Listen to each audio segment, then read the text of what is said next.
Pessoal, boa noite. Meu nome é Luiz Paulo Vilela.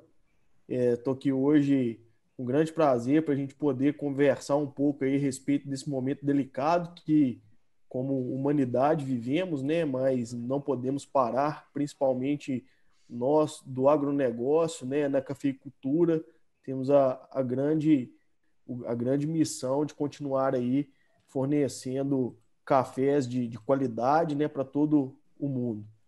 Então, hoje a gente está aqui com grande prazer com a presença do Marcelo Rezende, agrônomo com grande experiência aí em mercado de fertilizantes defensivos e cafeicultor também. Fabrício Andrade, que é gestor da Fazenda Samambaia e da Sancoff, em Santo Antônio do Amparo, grande amigo nosso. E Guilherme Ferreira, que é da INTL FC Stone, que fica sediado lá em Patrocínio, no Cerrado Mineiro. Então, primeiramente, eu queria agradecer vocês pela honra aqui em termos nessa noite aí, poder conversar aí com todos os participantes, né? Estamos aí começando com 150 participantes, um número bacana aí, num dia já pré-feriado, né? Bastante gente interessada no assunto e buscando informações para poder iniciar a colheita que já bate na porta, né? Muita gente aí, em algumas regiões de clima um pouco mais quente, já colhendo café. Então, pessoal, queria pedir aí, primeiramente, para vocês apresentarem aí a história de cada um, de o que tem, qual que é o cargo, qual a empresa aí que trabalha e o que tem visto de implicações práticas aí com relação ao coronavírus. Podemos começar aí com você, Guilherme? Podemos sim. Bom, meu nome, como o Luiz disse, é Guilherme, eu trabalho na INTL FC Stone há 5 anos, fico aqui em patrocínio, trabalho no departamento de café, sou diretor da empresa no Brasil do departamento de café. As implicações que a gente tem na empresa hoje com relação ao Covid, a empresa inteira praticamente parou, né? Ela não é que ela parou, ela está em home office inteira. 95% da empresa está em home office, apenas 5% trabalhando no escritório. Todo mundo bem apreensivo aí, por sinal, no começo, né? A princípio com esse coronavírus, o impacto dele é bastante grande aí na economia, no mundo. O maior impacto para nós deve ser Estônia, aqui no Brasil, principalmente, é que os consultores, como eu, vivenciam mais o dia a dia com os clientes mais próximos. A gente visita mais. O nosso perfil de trabalho é ficar muito próximo do cliente, né? Então, assim, ficar visitando bastante. Então, tá todo mundo em casa, tá todo mundo parado, mas tentando, assim, se adaptar, fazendo o webinar, fazendo algumas conference calls aí com todo mundo, enfim. É basicamente isso aí que está acontecendo na empresa. Então, está todo mundo num período de readaptação, né? Tá todo mundo se readaptando aí a essa nova rotina. A empresa não pretende voltar na semana que vem as atividades nos escritórios, todo mundo ainda com a ordem de ficar trabalhando via home office. Por sinal, está dando muito certo, o pessoal se adaptou bem nesses últimos 15 dias aí. São desafios, né? Desafios a serem rompidos aí no decorrer do tempo. É o ponto de mudança grande em todos os hábitos mesmo da sociedade, né, Guilherme? Isso aí vai ser talvez um paradigma que, na verdade, vários paradigmas que estão sendo quebrados, né? A própria educação online, a gente tem visto aí no nosso ramo uma crescente grande da demanda de cursos online e tudo mais, e isso tem agora alavancado muito, meio que na marra aí devido a essa pandemia, né? Bom O demais.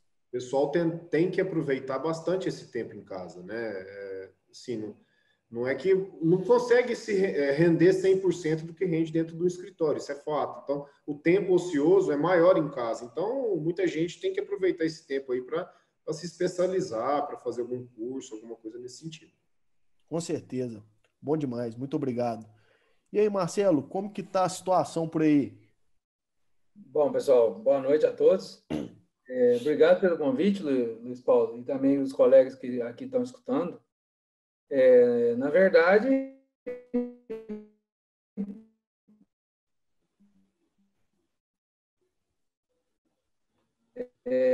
não, as fazendas e tudo mais nesse segmento não pode parar. Lógico, com o pessoal está tomando seus cuidados e tudo mais, tanto as fazendas, os produtores, empregados, distribuidores, que seja. Então, está todo mundo se adaptando novamente. Tá? Então, a safra está para começar aqui praticamente em Três Pontas na primeira semana de maio. Então, está todo mundo tomando suas providências corretas para que não cause mais nenhum dano que pode causar, né? Isso aí, né? Tem que manter a produção rodando e continuando, né? Mas sempre tendo bastante coerência aí, principalmente nas recomendações que tem vindo aí para a gente seguir, né? Perfeito. E por aí, Fabrício, como que estão as coisas? Primeiramente, boa noite, Luiz Paulo e outros participantes aqui do painel, Guilherme, Marcelo. Agradecer o convite e a oportunidade de falar um pouco do que é acontecendo conosco, as nossas experiências e também escutar a experiência de outras pessoas e dúvidas, porque a troca de informação nesse momento é muito importante, uma vez que é um fato, um momento, um cenário extraordinário que dificulta muito a previsibilidade dos negócios e, consequentemente, dificulta a nossa tomada de decisão, né? Então, é muito bacana poder participar. O Luiz já apresentou brevemente, meu nome é Fabrício, Fabrício Teixeira Andrade. Eu sou gestor de uma fazenda em Santo Antônio do Amparo, a Fazenda Samambaia, trabalho desde 2012, e também sou gestor de uma cooperativa, da qual essa fazenda é um membro, que é uma cooperativa pequena, focada em produção e comercialização direta de cafés especiais, que se chama Sancoff, e trabalho nela desde 2014 também como gestor. Tem muitos impactos esse coronavírus no curto prazo, eles já estão conosco, né? E alguns deles, os nossos colegas já comentaram, mas uma coisa bacana de se comentar aqui também é que são diversos motivos, né? E talvez a gente não saiba todos, mas essa subida dos preços foi para um lado positivo do coronavírus, o que trouxe a safra passada já estava quase toda vendida, né? Tanto nas exportações quanto no mercado, nas exportações toda e no mercado interno quase toda. Mas essa subida de preços abriu uma janela muito interessante para vendas a futuro, para as travas que os nossos produtores têm trabalhado de forma muito disciplinada, traçando metas tanto para preços, tanto quanto para quantidade de cafés vendidos, né? Nas fazendas, a gente enxerga uma preocupação muito grande em busca de informações e como trabalhar para preservar os nossos colaboradores, as nossas equipes, no sentido de desenvolver medidas mitigadoras contra a contaminação, para que a gente consiga conciliar de forma bem efetiva a continuidade das atividades, mais importante ainda porque estamos nos aproximando da safra, mas também preservando os nossos colaboradores. Então, essas medidas elas têm acontecido de maneira muito intensa no âmbito da Sancoff. Pela perspectiva da cooperativa e das exportações, o coronavírus assim, derrubou o nosso planejamento de marketing no primeiro semestre, principalmente com relação às viagens internacionais, tanto dos clientes que sempre vêm nos visitar, quanto as nossas viagens nos países consumidores, né?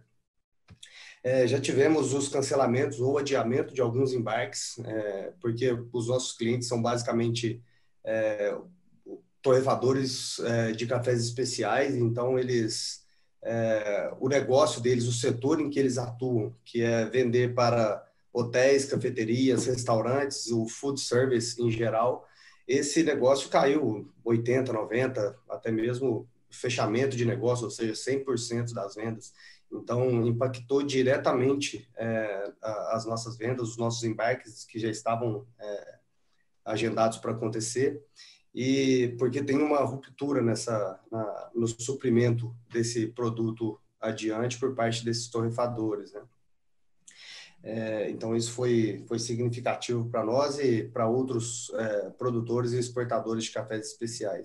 O que é importante verificar nisso é se isso vai ser uma conjuntura, essa migração dos canais de consumo por parte dos consumidores, que nesse momento estão em supermercados e compras online, ou se isso vai ser estrutural, que isso vai permanecer de alguma forma. Então, essa é a grande pergunta que a gente tem que se responder ao longo do tempo.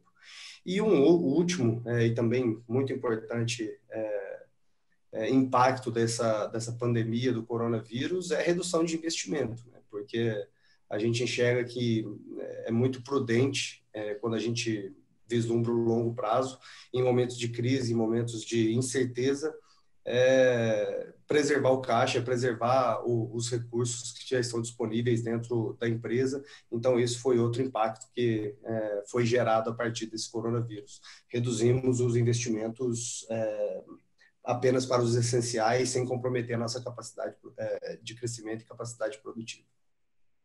Bacana. Fabrício, e aproveitando aí essa sua fala já, no dia a dia da fazenda, principalmente agora com o início já da colheita, né? A gente sabe que hoje, mesmo com a mecanização, ainda existe uma necessidade de mão de obra que aumenta nesse período, né? Vocês têm visto alguma medida paliativa para poder resguardar a saúde dos colaboradores? Quais são essas medidas que vocês têm tentado adotar? E, antes de você responder a pergunta, eu queria só pedir para os participantes que estão aí, a gente já está chegando aí nos 230 participantes, que tem a opção aí no quadrozinho aí, um Q e um A, que é onde vocês vão enviar aí as perguntas. Já tem algumas perguntas chegando aqui, já a gente vai começar a discutir em cima das indagações de vocês, ok? Então, Fabrício, o que na prática aí, com o início da colheita, você já tem ações tomadas para poder amenizar aí esse problema da doença? Eu acho que é importante a gente mencionar, e até gostaria de escutar depois mais pessoas com relação a isso, porque a gente precisa, as nossas decisões e os nossos planos de ação, eles precisam serem embasados nesse sentido de preservar os nossos colaboradores em duas dimensões. Uma, que é a dimensão legal, para que a gente não enfrente algum embargo à nossa produção, às nossas atividades, e também evitemos passivos trabalhistas em longo prazo. E o segundo ponto, a segunda dimensão, é a preservação da saúde em si dos nossos colaboradores, né? Então, a gente tem buscado, junto a diversas, internamente na Sancoff, junto com as fazendas, mas também com CNA, com o Senar, com o Ministério, com outras federações, sindicatos de trabalhadores e sindicatos rurais da nossa cidade, prefeitura municipal, e temos tentado traçar medidas que, de fato, sejam chanceladas por esses órgãos, para que a gente consiga combinar essas duas dimensões nas tomadas de decisão. Até hoje, então, diversas cartilhas foram estudadas e nós temos implementado uma combinação dessas ações que elas são recomendadas nessas cartilhas.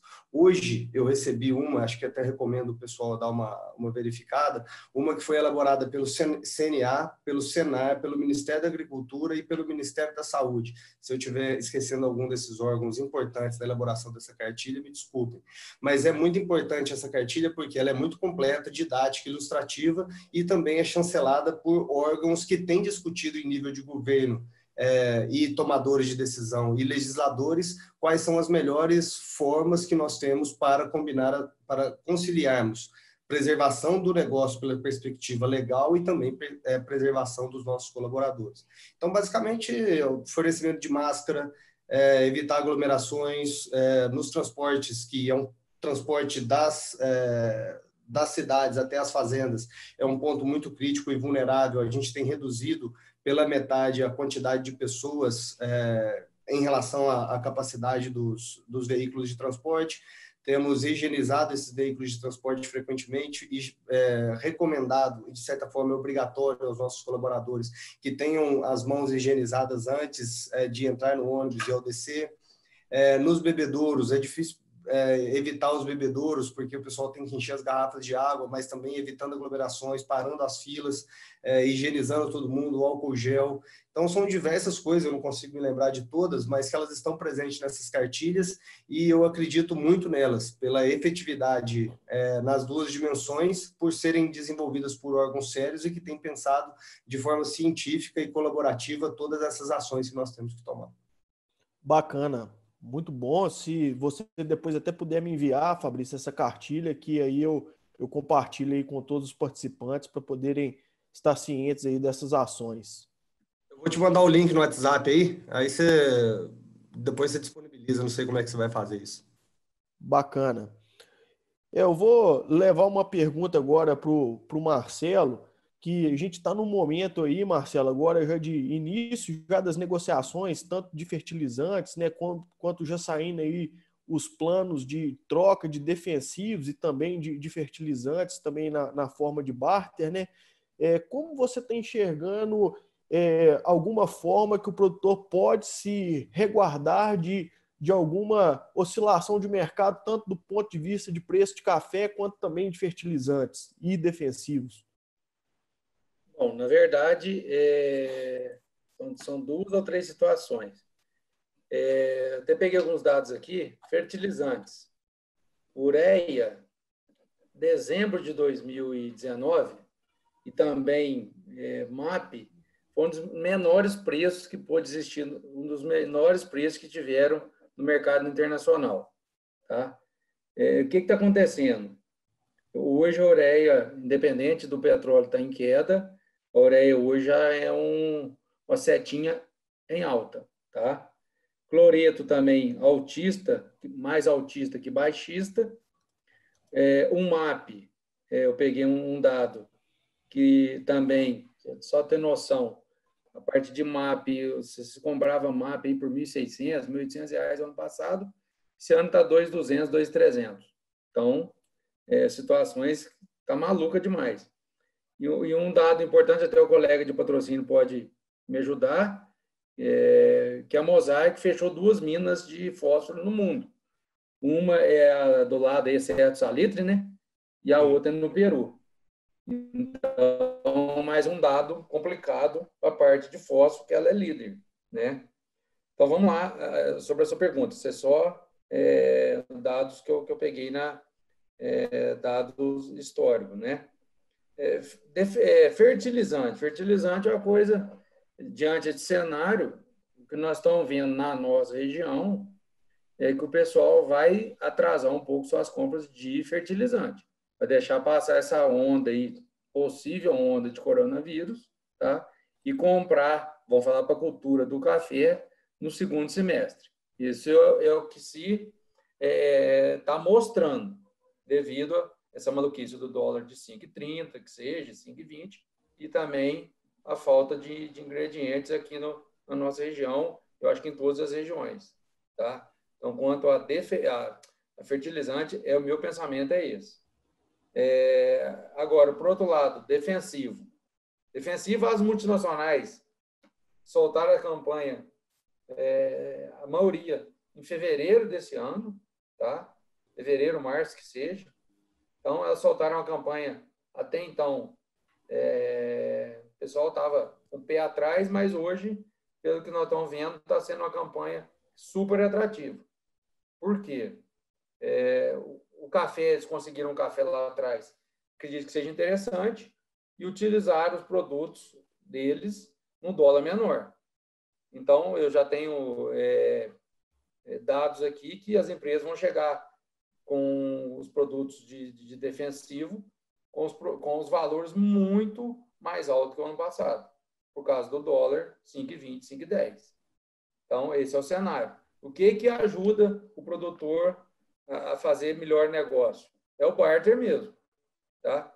Café em alta, produto até então utilizando a campanha de fevereiro ou março, $1 um pouco mais baixo.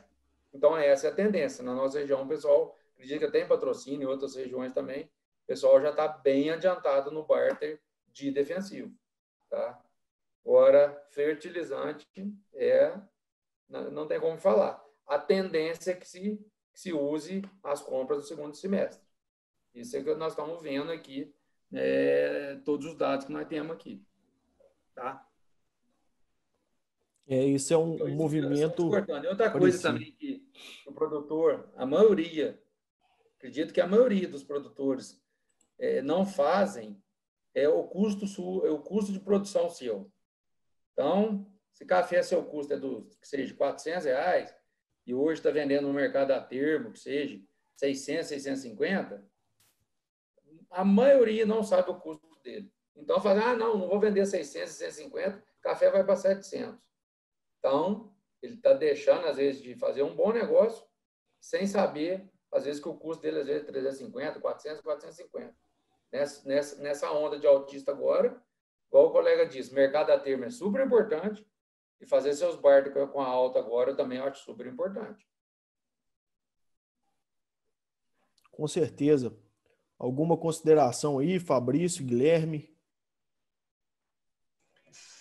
Sim, o Marcelo ressaltou bem aí com relação a saber o custo de produção. Acho que isso aí é fundamental, né? É primordial o conhecimento, né? Conhecer o custo de produção do seu café para você fomentar um resultado lá na frente. O custo de produção é a principal base para você formar o preço que você pretende no futuro. Não adianta nada o produtor, nesse momento, falar o café pode subir mais, a gente aguardar mais. Mas tudo bem, quanto que é o seu custo de produção?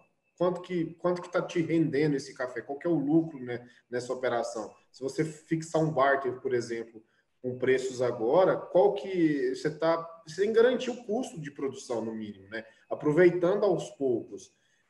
O produtor, muitas das vezes, na minha opinião, ele esquece que ele sempre vai ter café para vender, né? Então, ele vende o café e torce para o café não subir mais. A gente tem que mudar um pouco essa cabeça, mudar essa mentalidade, né?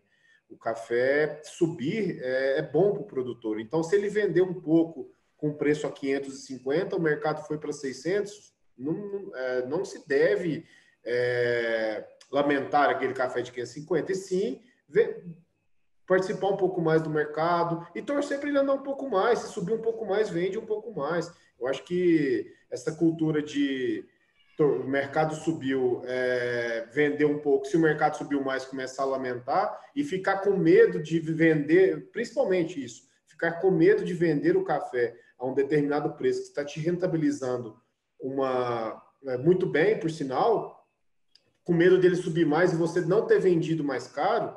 Isso aí é uma coisa que a gente tem que mudar na cabeça do produtor.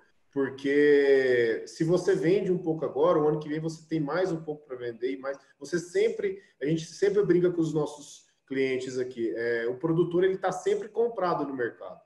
Ele está sempre comprado no mercado, porque ele sempre tem uma produção que vai chegar. Então, assim, acredito que o mercado de café ele tem ajudado, tem conseguido fazer com que os produtores enxerguem isso, o mercado em alta e aproveitando as oportunidades, né? O produtor ele tem que aproveitar bastante as oportunidades que o mercado está dando. Com certeza. Com certeza, e para isso eu acho que um ponto que sempre é mencionado nesse momento é ter os números realmente levantados, né? Não só o custo de produção, mas o trabalho de gestão como um todo, né? Porque o custo de produção ele vai dar o retrato final e aí a gente tem que trabalhar muito a gestão também de indicadores ao longo da cadeia para poder chegar ao final e ter um retrato bonito, né? E aí nesse ponto até ressalto muito o trabalho que o Reagro tem aí em muitas fazendas na parte de gestão financeira, na gestão operacional e também nos nossos cursos, onde a gente discute muito aí todos esses aspectos. Tem uma pergunta aqui que é do Matheus Lopes Costa, que eu vou fazer aí para todos aí, quem se sentir à vontade de responder, que diz o seguinte: vocês acham que o mercado de cafés especiais pode ser mais afetado que o de cafés commodities devido ao fato das cafeterias as quais buscam cafés especiais estarem paradas? Deixa eu só, vou só complementar essa resposta frente ao que eu já tinha comentado anteriormente, né? Mas no curto prazo, esse ano e no ano que vem, eu não tenho dúvida.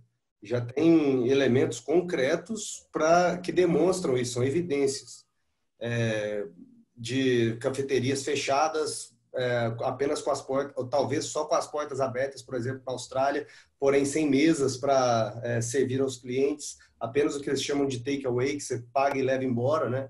Então, já foram afetadas essas cafeterias, esses negócios de torrefação de cafés especiais, porque, de fato, eles estão muito direcionados para o consumo chamado fora do lar. Então, o consumo fora do lar, obviamente, devido à quarentena e isolamento social, ele caiu de forma muito drástica. E a maioria desses negócios são pequenos ou médios e não estavam preparados para fazer uma migração muito rápida para outros segmentos e canais de comercialização, como, por exemplo, a venda online. Só que é importante a gente entender se isso vai permanecer em longo prazo, ou seja, essa migração dos canais de hotéis, restaurantes e cafeterias, ela vai mesmo deixar de acontecer no volume que acontecia, sendo esse consumo todo transferido para supermercados e consumo online. Mas no curto prazo, as evidências são muito claras dessa queda no mercado de cafés especiais devido a essa razão.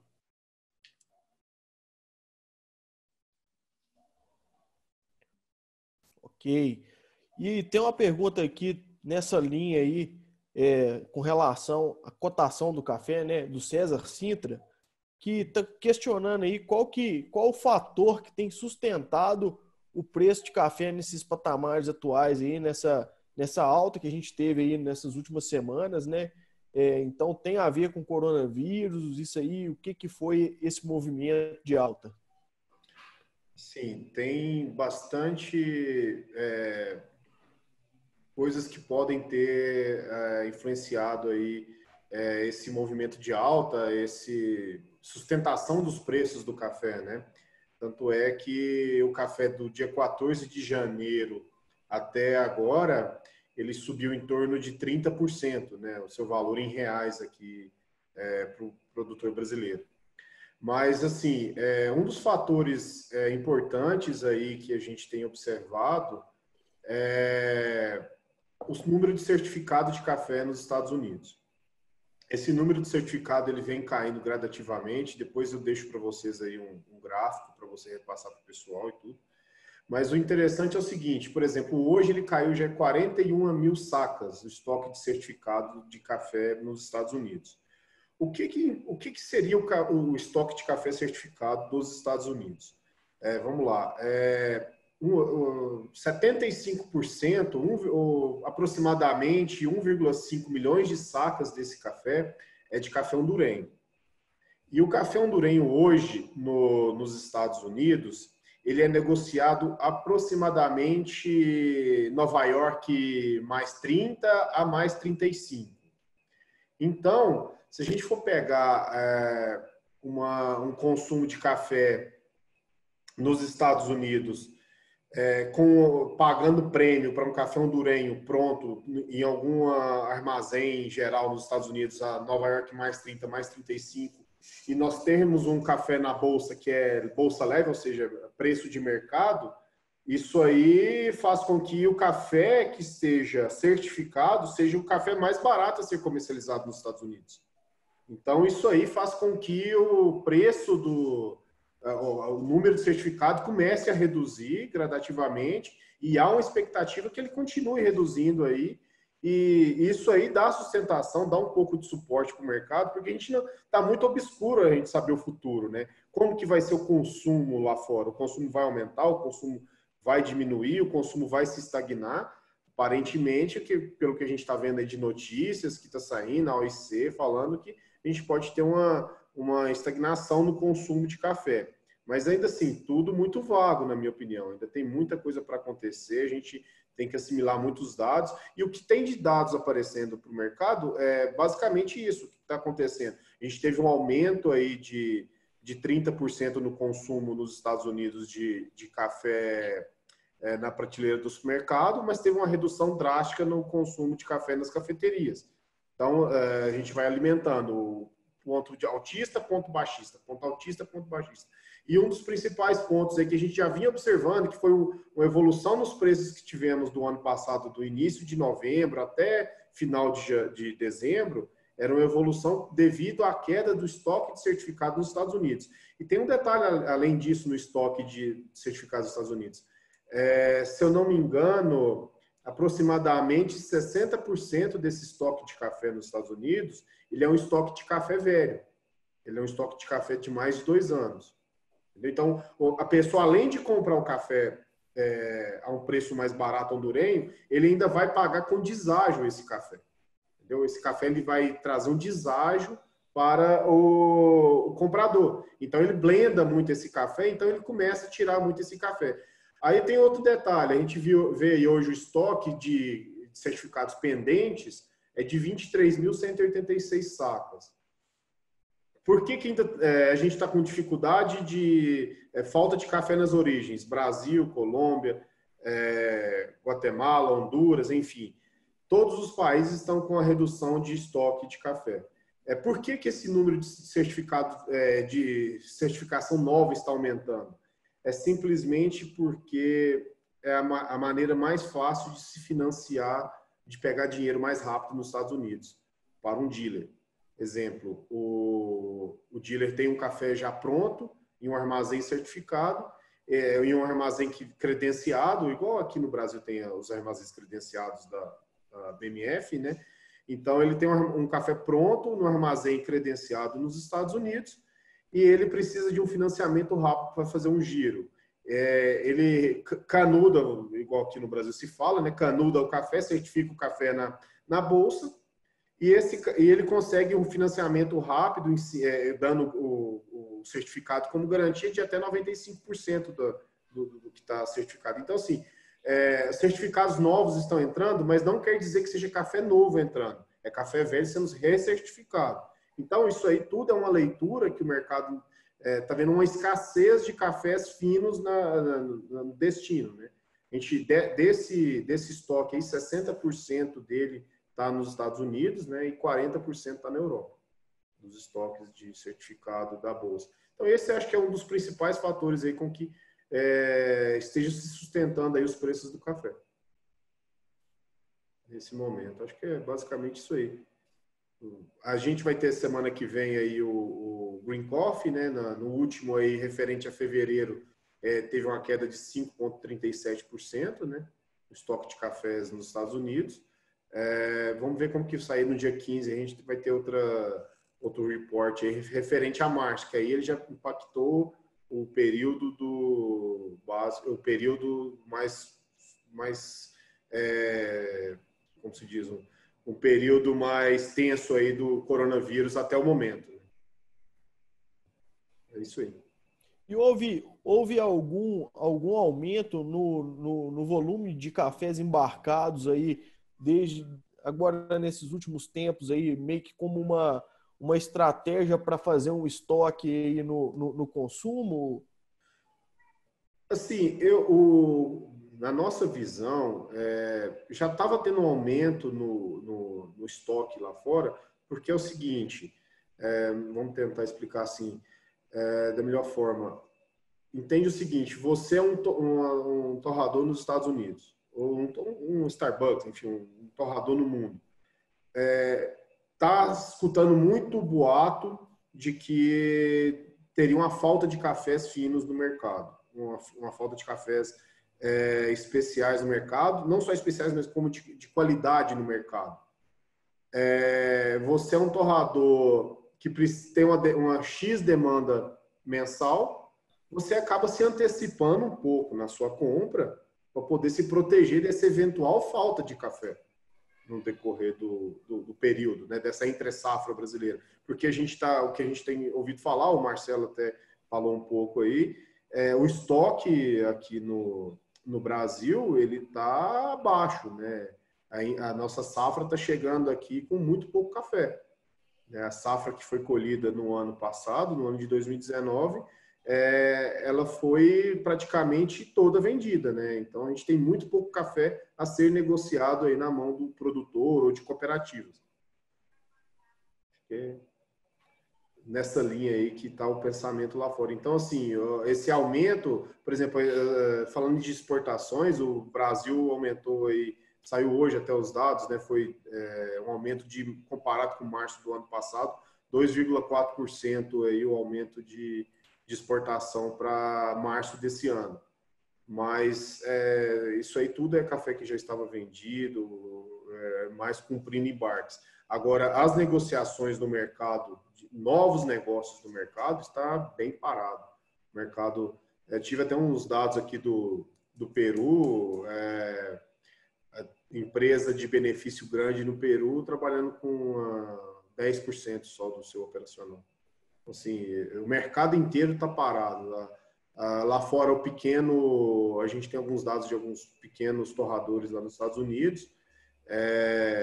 A venda está praticamente parada, 10%, 15% só vendendo, que é aquele café o café fino que está lá, que o pessoal leva para casa, né? Mas o consumo dentro das cafeterias está zero.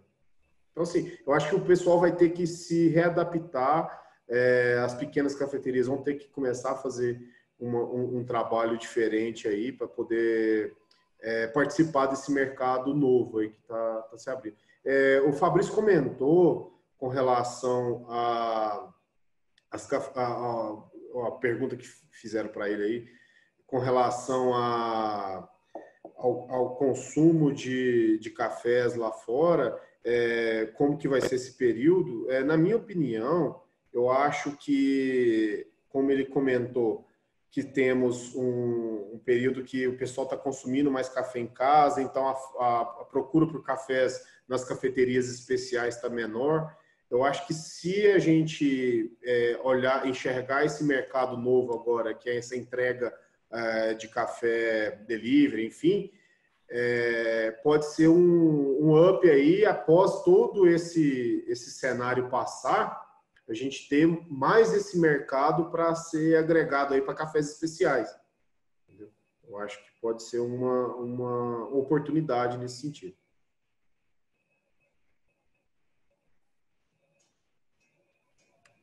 Alguma consideração, pessoal? Marcelo, tem uma pergunta aqui direcionada para você. Pois não. Vocês têm trabalhado com alguma possibilidade ou algum cenário de falta de fertilizantes ou de atraso de entrega de fertilizantes e até mesmo de falta de defensivos ou atraso de entrega decorrente da pandemia?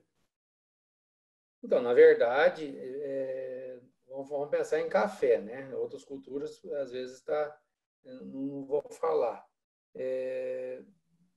O ano passado, nós não tivemos atraso ou falta de fertilizantes. Nos últimos 2 anos, 18 e 17, tivemos muito atraso.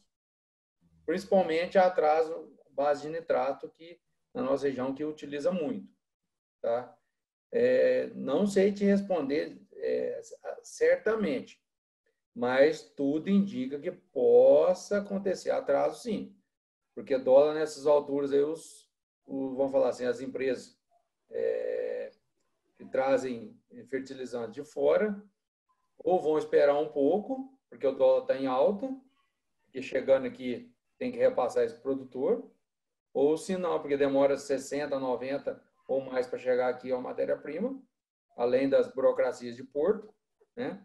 Então, esse ano eu acho que, não sei se vai atrasar, mas que vai acumular tudo na mesma hora, isso eu tenho certeza que vai, tá? Isso é fato. Todo mundo vai querer no mesmo momento, isso é certeza, isso é fato.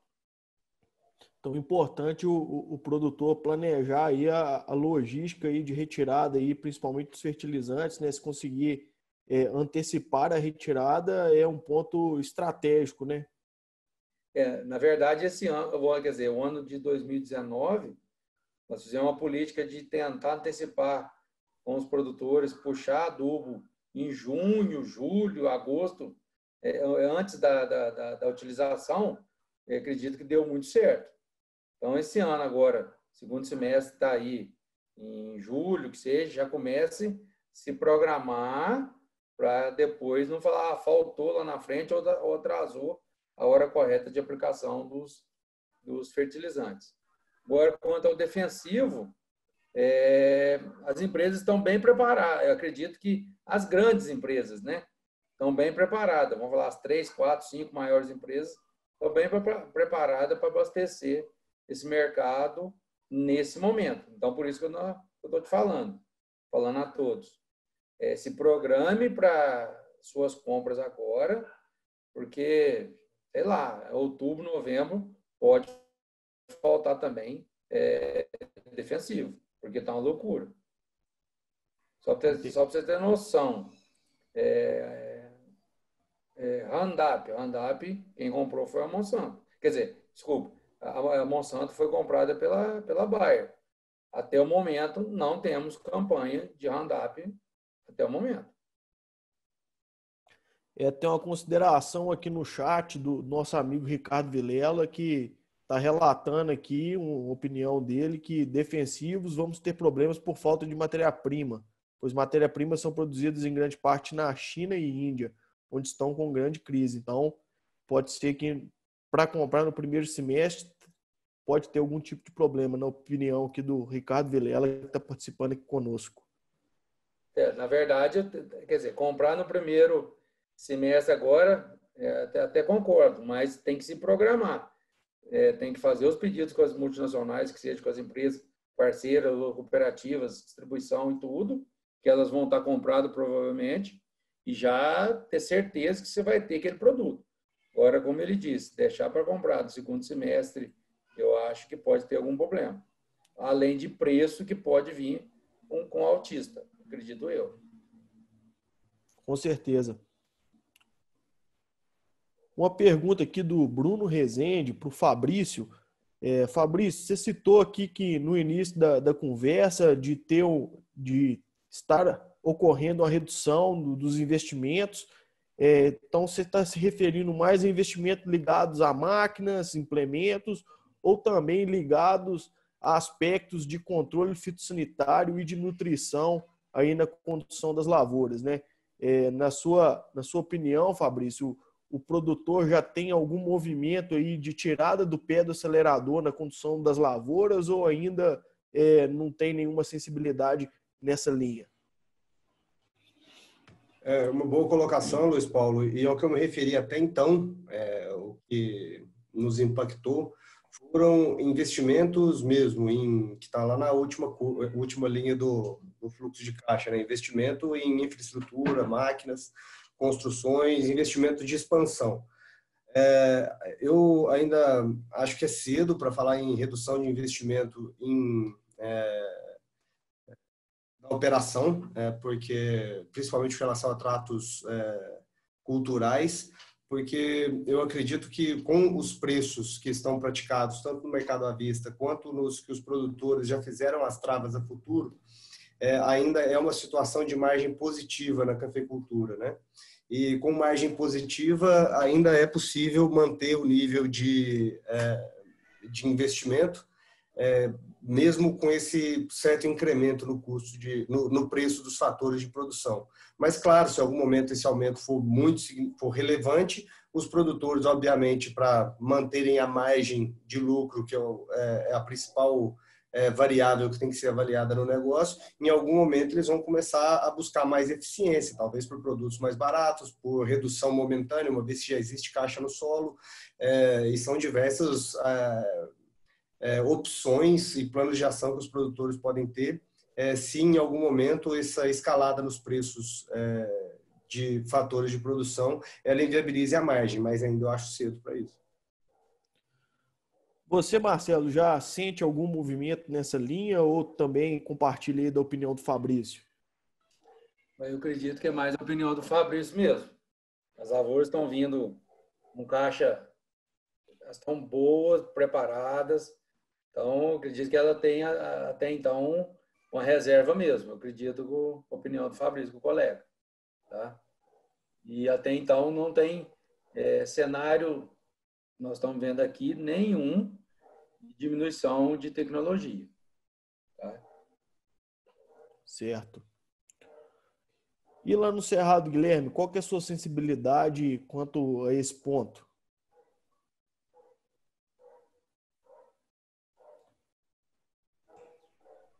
Perdão, cortou a ligação aqui. Pode repetir para mim a pergunta? Aí no Cerrado Mineiro, você tem já alguma sensibilidade se o produtor vai pôr um pouco o pé no freio quanto a investimento em lavoura ou ainda mantém os patamares de tratos culturais? Eu acho que está muito cedo para falar com relação a essa retração no investimento na lavoura, né? Vamos dizer assim. Eu acho que ainda mantém tudo, está muito cedo, muito novo, tudo acontecendo muito rápido. Eu acho que da mesma forma que está acontecendo tudo muito rápido, uma paralisação, um lockdown no mundo inteiro, isso aí a gente não sabe, isso nunca foi vivido, né? Então nós não sabemos como que vai ser a volta, né?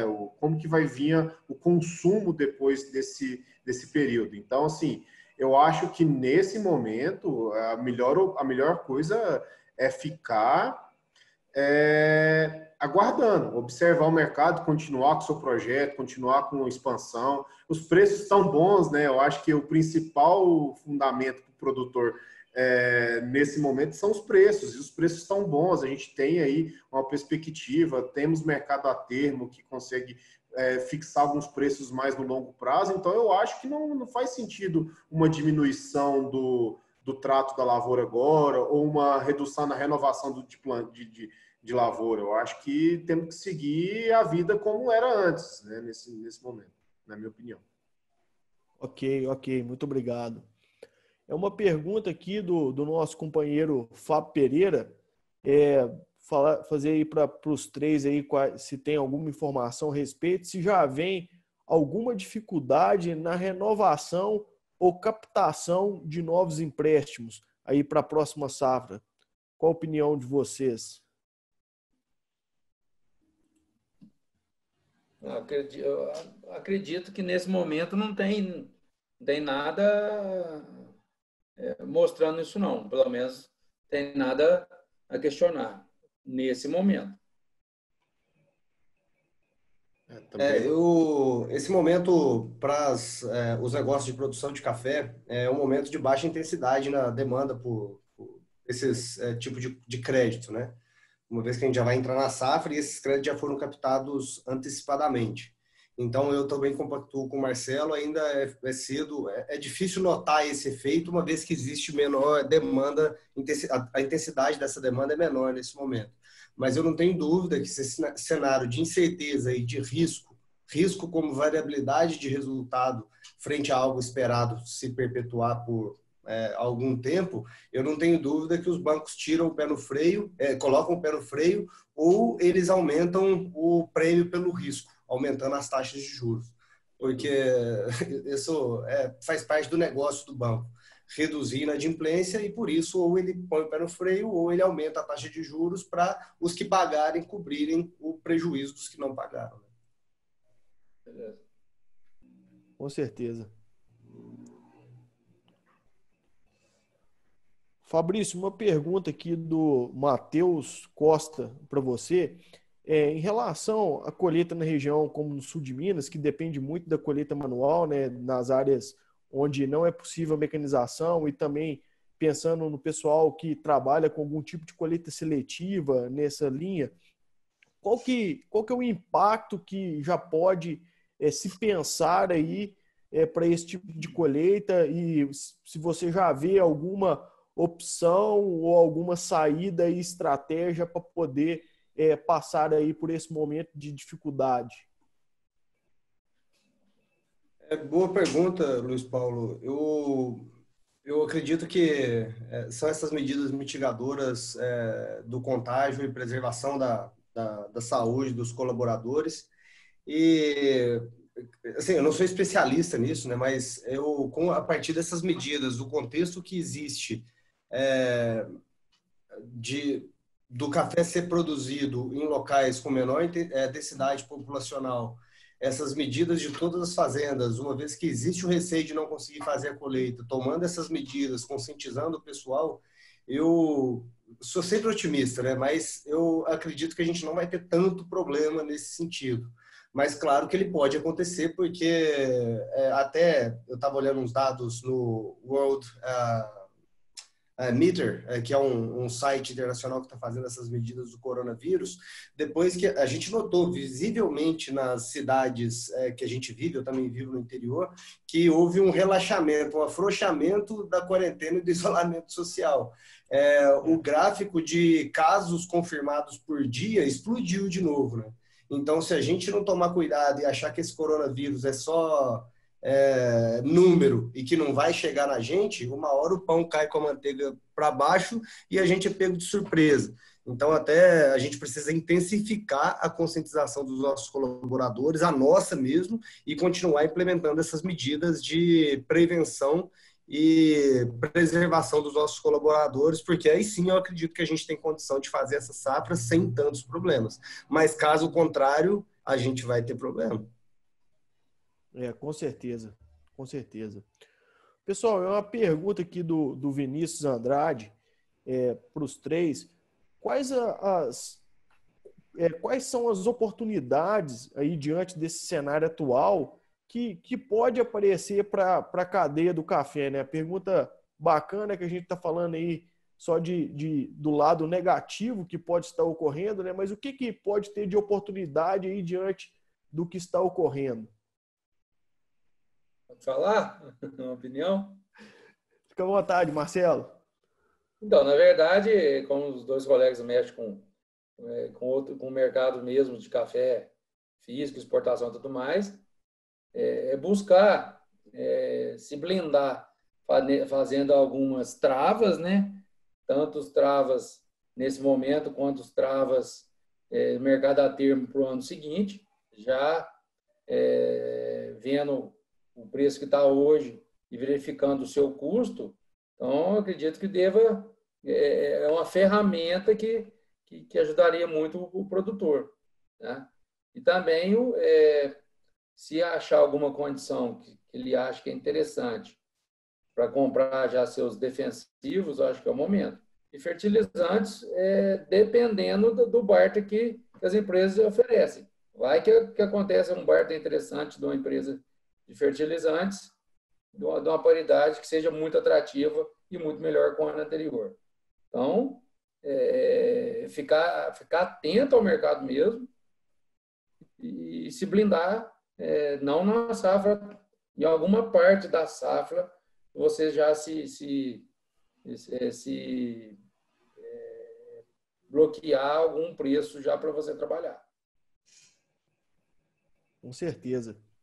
Paulo, com licença, só para complementar isso aí, eu acredito muito nessa oportunidade das travas de preço. Eu acredito que os produtores, no geral, independentemente do tamanho, evoluíram muito nesse sentido. Quando eu comecei a trabalhar com isso na época do mestrado, em 2009, 2010, as travas de preço elas eram já muito disseminadas em produção de grãos, principalmente no Centro-Oeste, e produtor de café quase não fazia isso, né? As cooperativas, aí, dá os parabéns para a Cocatrel, têm um papel muito importante nesse sentido, por elas estarem viabilizando toda uma ferramenta complexa de hedging, de trava de preço no mercado financeiro e transferir isso via troca de produto e também entrega do produto físico sem necessidade de transação financeira por parte dos produtores. Então, isso foi uma evolução muito grande na cadeia produtiva do café do Brasil e que nós não vemos em outros países. Então, isso é um fator de competitividade gigantesco, não só nesse momento da crise. Só que, ao mesmo tempo, todo remédio ele precisa ser bem dosado.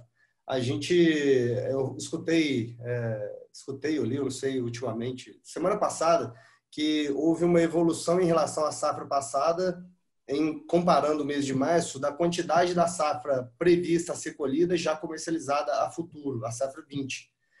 Que ano passado foi 23% e esse ano já está em 40%.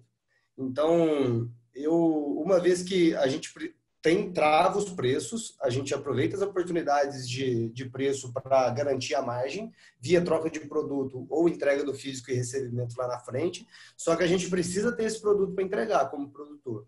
Então, cada um sabe onde que a correia aperta, cada um sabe, tem mais ou menos o negócio na mão, mas passar de 40%, 50% por unidade de produção nessas travas é um pouco arriscado, porque pode haver frustração de safra e o produtor ele ficar numa situação onde ele não tem o produto para entregar. E se o mercado estiver mais alto, ele tem que comprar mais alto para entregar mais barato, ficando numa situação muito desconfortável pela perspectiva do caixa.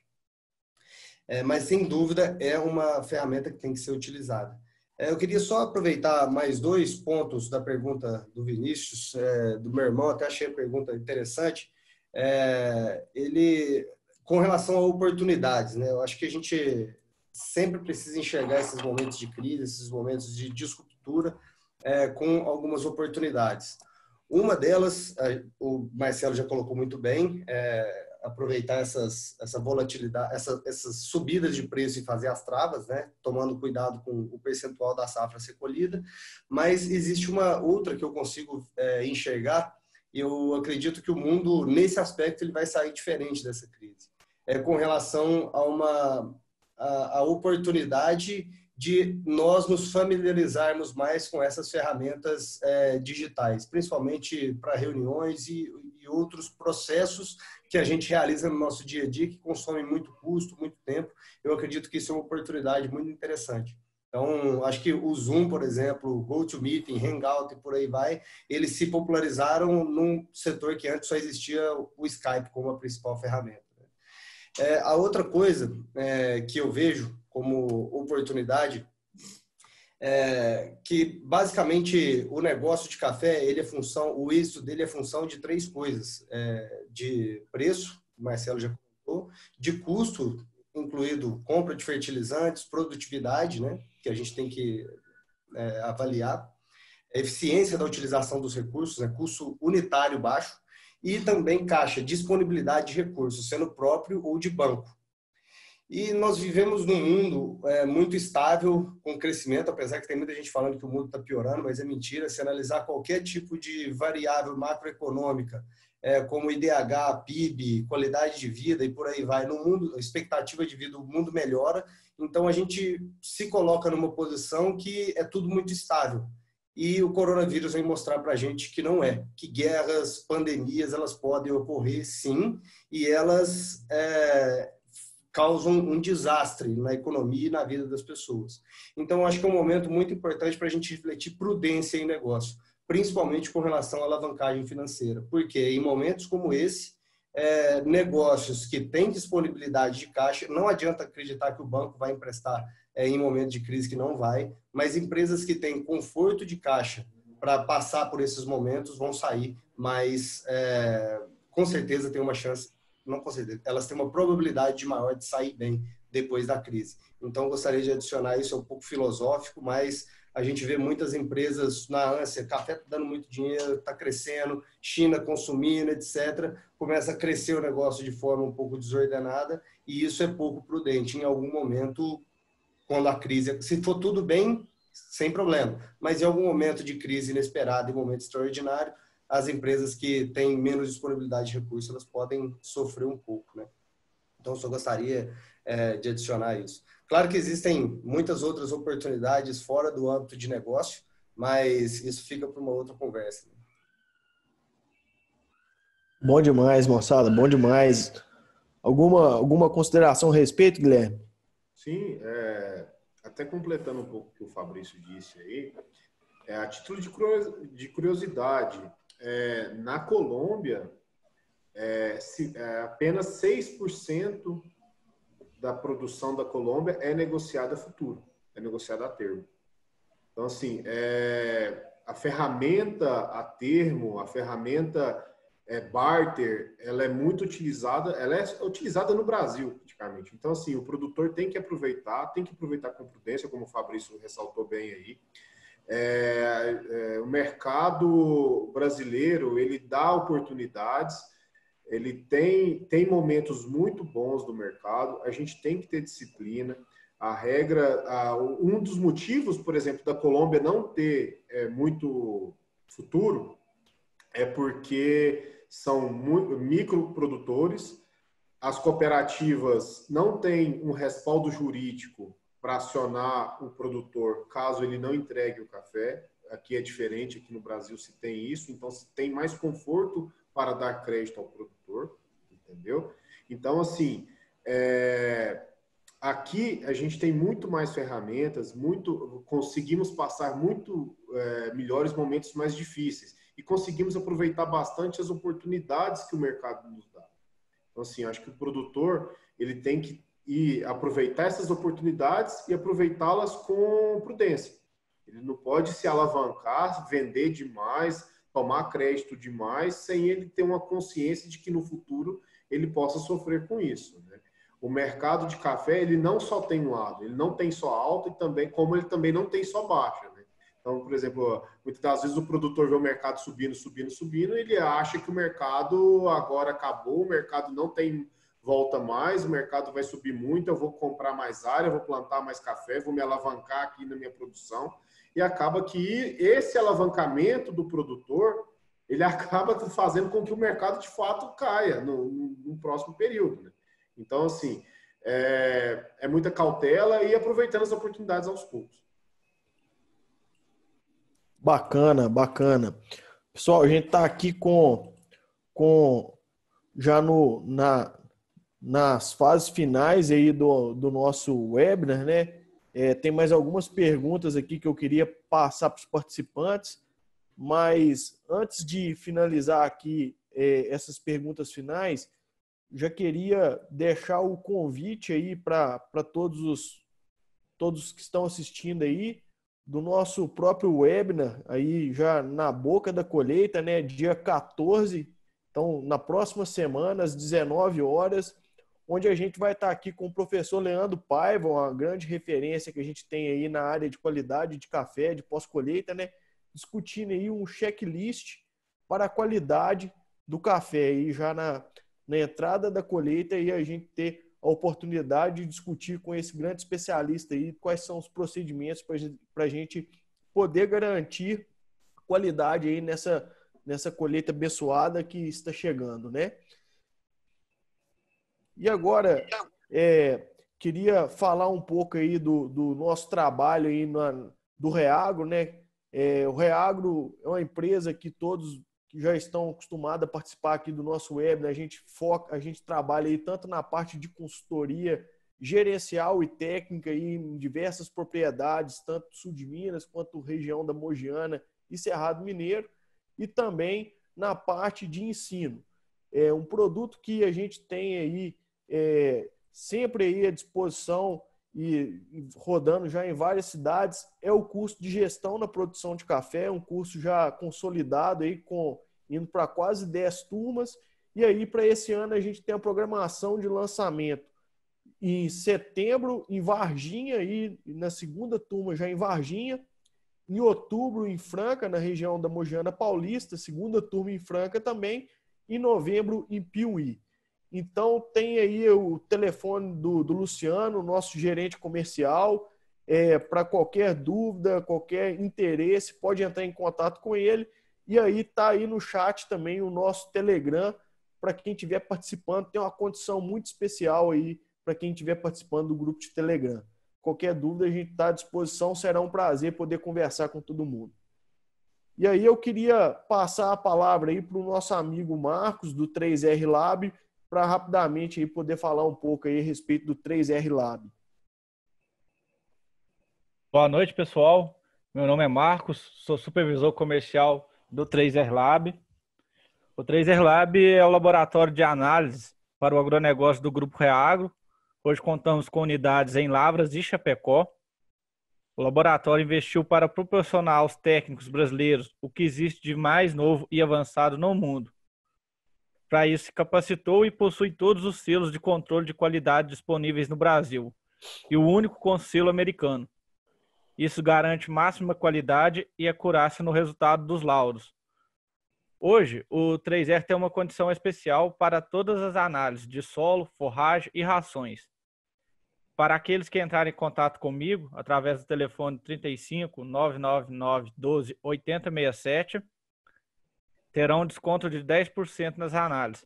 Pessoal, importante, essa condição é somente hoje. Quem tiver interesse pode me chamar, estarei de plantão para atender lá a todos. Muito obrigado. Bom demais, Marcos. Obrigado.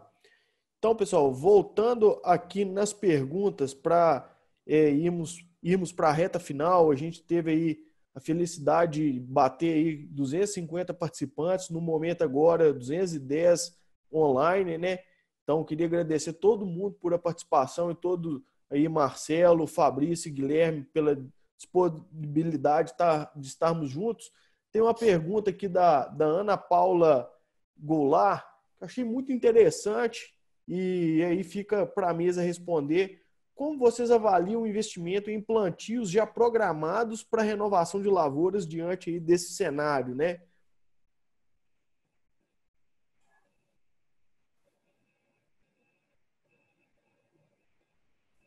Vou responder, mas é pessoal.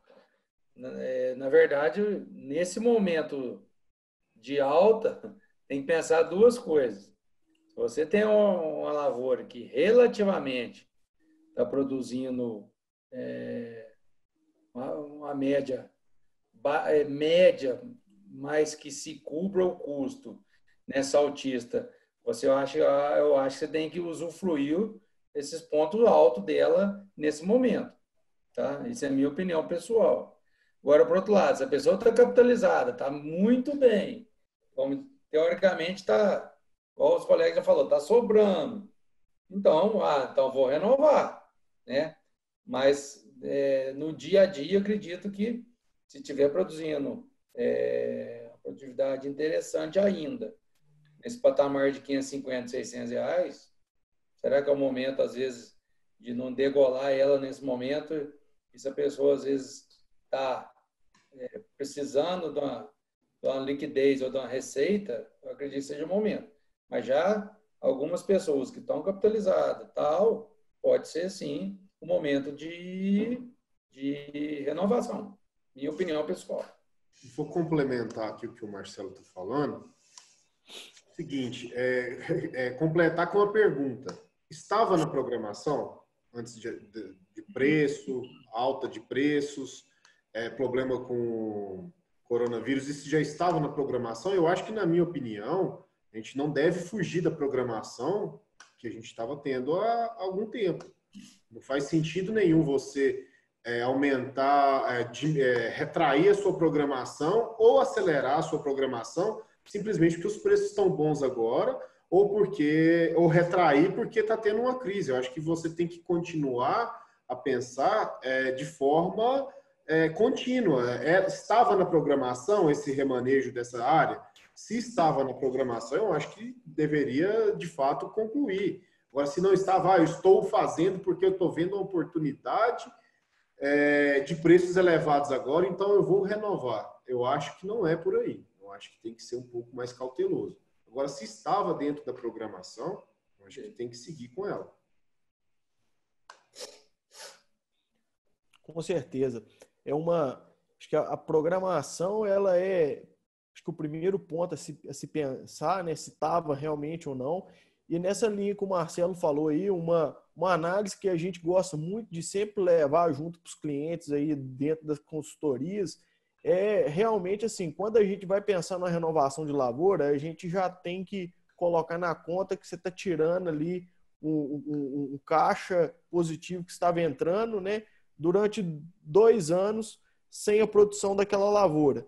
Então, a gente fazer uma estimativa no longo prazo de quanto essa nova lavoura ela tem que produzir, ela tem que entregar de média para ser vantagem em renovar a lavoura antiga. Porque muitas vezes a gente enxerga que os produtores toma uma decisão de renovar a lavoura sem um planejamento prévio, e aí faz um plantio sem um planejamento, planta-se fora da época, plantios mais tardes, e aí está entrando com lavouras novas com baixa produtividade. Então, está trocando 6 por meia dúzia, né, com um investimento alto na formação de lavoura. Hoje a gente tem visto aí as lavouras chegando aí para a primeira safra em torno aí de 20, às vezes até 28 mil reais por hectare, sem irrigação.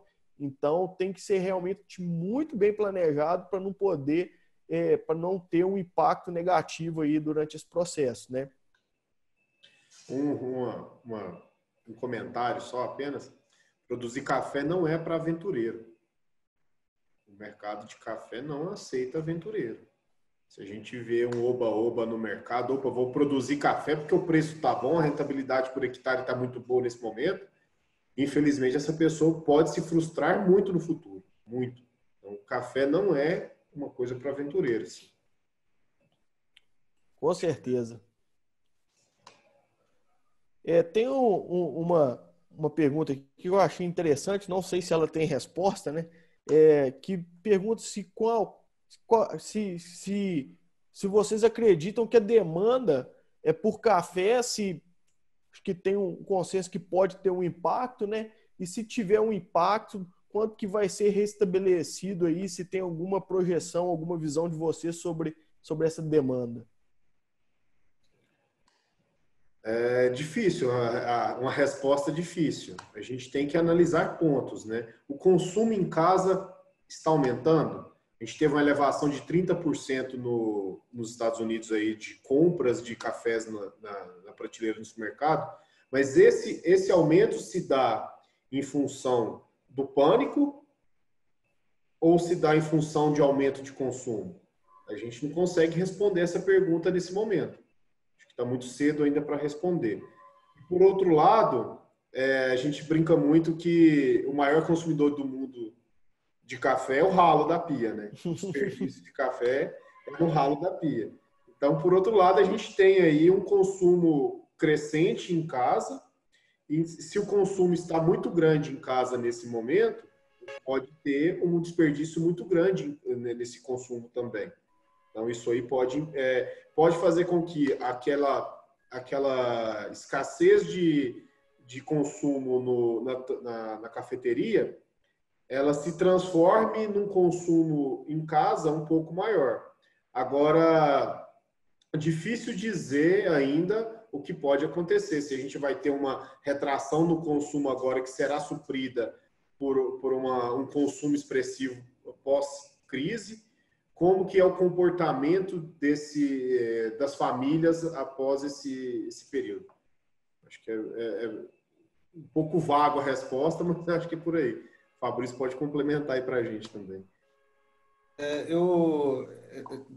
muito difícil a gente prever isso, né? Mas essa crise, ela não tem precedentes na história recente, né? A última pandemia em nível mundial com essa capacidade de impacto em negócios e em vidas humanas, isso foi há 100 anos atrás, né?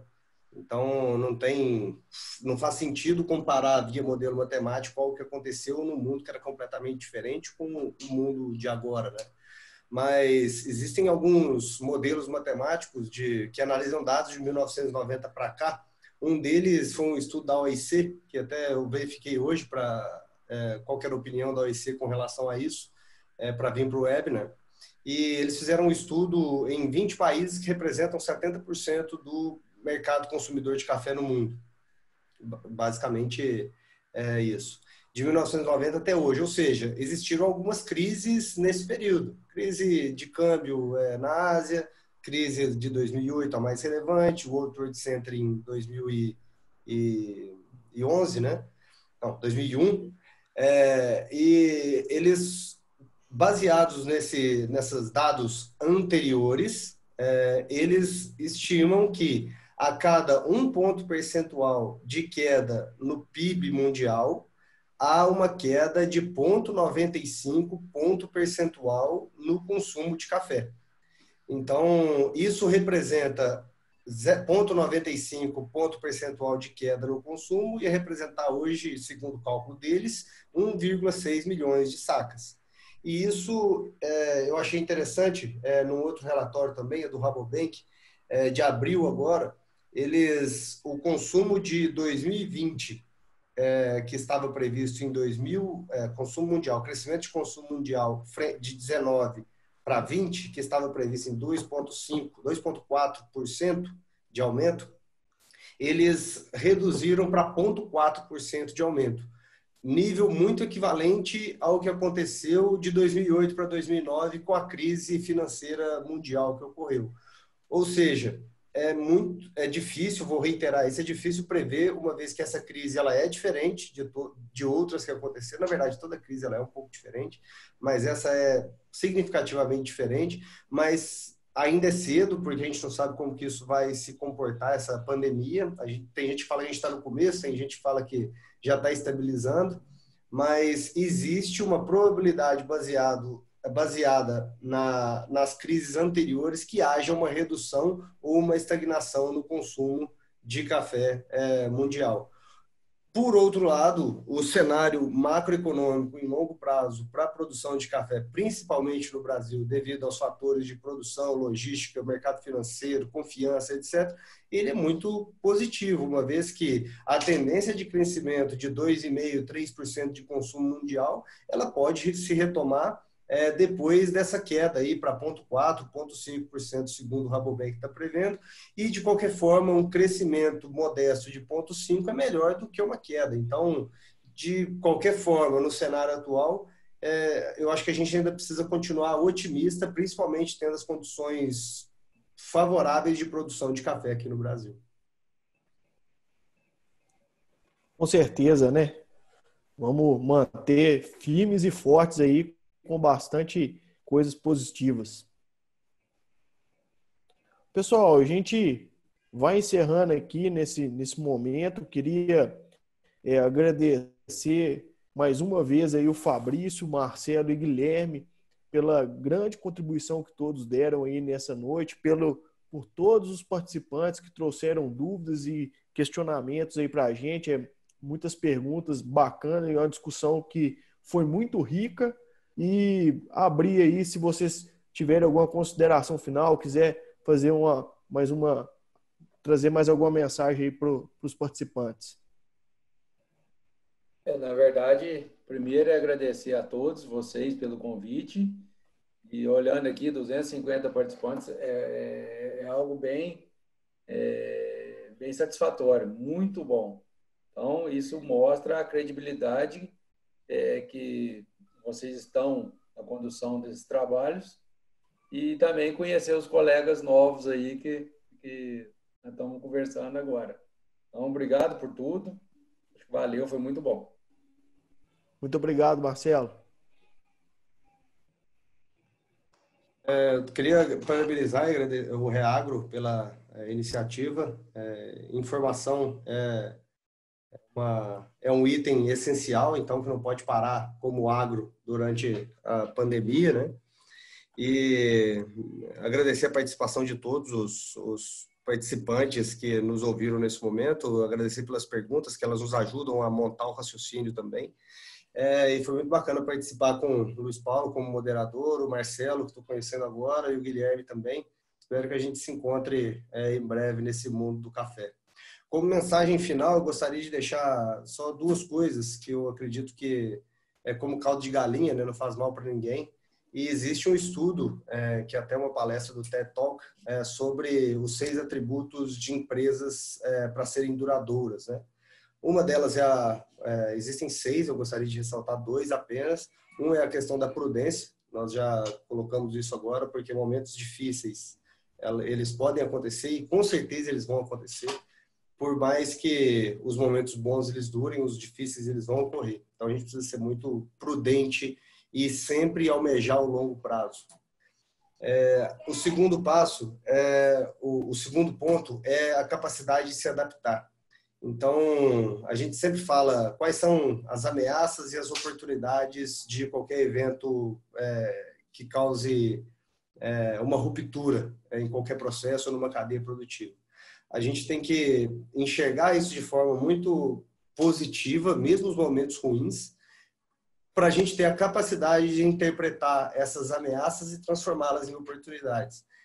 Com isso, a gente se adapta melhor e a gente sai depois dessa crise mais forte, a gente se torna mais resiliente e a gente consegue continuar fazendo o que a gente sempre gostou e o que a gente sabe fazer, um pouco transformado, mas continuar seguindo em frente.